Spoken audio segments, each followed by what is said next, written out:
बिस्मिल्लाहिर्रहमानिर्रहीम। अस्सलामु अलैकुम। मेरा नाम मोहम्मद सईद है। आज मैं आपके लिए क्लासरूम के अंदर जो सबसे हमारा बड़ा मददगार है टीचर के लिए, बोर्ड, उसके बारे में कुछ चीज़ें आपके साथ शेयर करूंगा। हर टीचर चाहता है कि मेरी लिखाई साफ़ सुथरी आए ताकि बच्चों पर इसका अच्छा असर पड़े। तो उसके लिए टीचर बेचारे क्या करते हैं कि स्केल के साथ पहले लाइनें लगाते हैं, फिर लिखाई करते हैं। काफ़ी सारा टाइम ज़ाया हो जाता है। हर दिन लाइनें लगाना बड़ा मुश्किल हो जाता है। टीचर चाहते हैं कि मुस्तकिल तौर पर इस पर लाइनें लग जाएं ताकि जब भी हम यूज़ करें वो हमारे काम आए। कई टीचर परमानेंट मार्कर के साथ लाइनें लगाते हैं, लेकिन परमानेंट मार्कर वक्त के साथ साथ मिट जाता है, क्योंकि हमारा जो ये बोर्ड मार्कर है ये उसके जो कलर है उसको ये उड़ा देता है, तो वो काम नहीं देता। आज मैं आपके साथ एक हल शेयर कर रहा हूँ। इंशाअल्लाह आप ये लगाएंगे ये तरीका तो आपको बहुत ज़्यादा ये फ़ायदा देगा। ये बोर्ड जो है ये हमारा है 4x3 का, तकरीबन पूरा नहीं होता लेकिन थोड़ा कम होता है। इसके ऊपर ये लेमिनेशन लगी हुई है, ये सफ़ेद।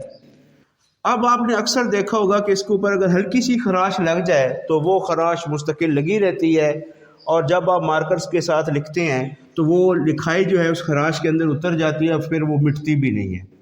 इसी से फ़ायदा उठाते हुए मैंने ये किया है कि एक स्केल लें बड़ा, या आम छोटा स्केल ले लें आप, ये ले लें। इसकी अच्छी तरीके से पैमाइश कर लें बोर्ड की। बेहतर ये है कि उतार कर नीचे ले आएँ, मेज़ के ऊपर रखें, इसकी पैमाइश करें।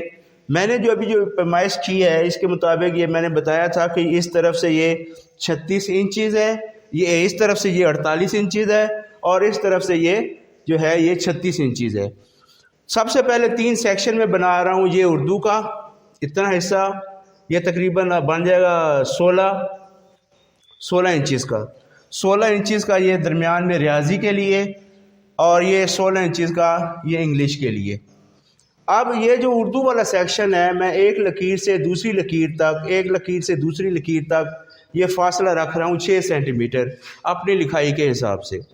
अगर आप इसको ज़्यादा बड़ा रखना चाहें 6 से 7 सेंटीमीटर के फासले पर भी लगा सकते हैं, लेकिन 6 से कम ना लगाएं, क्योंकि इस तरह क्या होगा कि लिखाई आपकी बारीक आएगी और बच्चों को समझ नहीं आएगी। करना आपने ये है कि कोई भी तेज़ धार चीज़, जैसे ये मस्टर टेस्टर है, इसकी धार आप अच्छी तरह तेज़ कर लें, या मेरे पास ये कैंची पड़ी है, इसकी आगे नोक काफ़ी तेज़ है तो मैं इससे हेल्प ले रहा हूँ।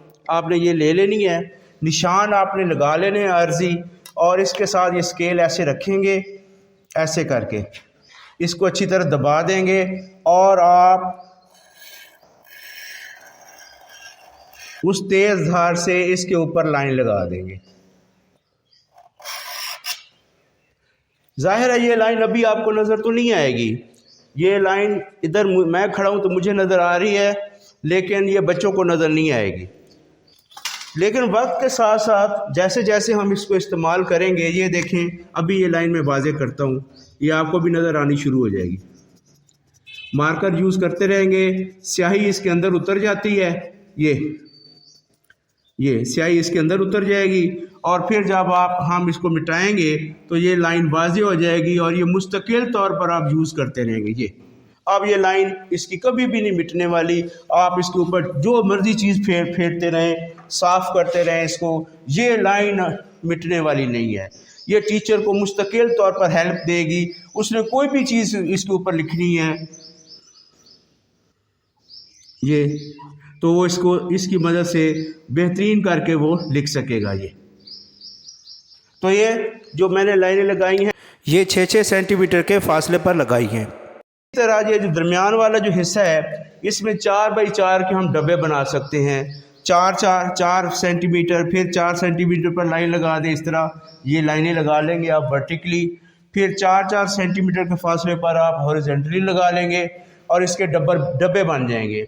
फिर उनके आप काउंटिंग लिखें, टेबल्स लिखें, जो भी काम करना है वो आपके इधर काम दे देगा।